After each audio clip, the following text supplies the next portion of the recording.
You ask Tiger to solve. This deals with linear equations with one unknown. The final result is x equals 2. Let's solve it step by step. Simplify the expression. Simplify the arithmetic. Group all x terms on the left side of the equation. Subtract 3x from both sides. Group like terms. Simplify the arithmetic. Group like terms. Simplify the arithmetic. Group all constants on the right side of the equation.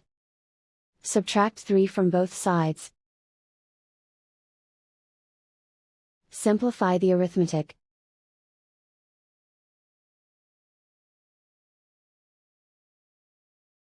Isolate the x.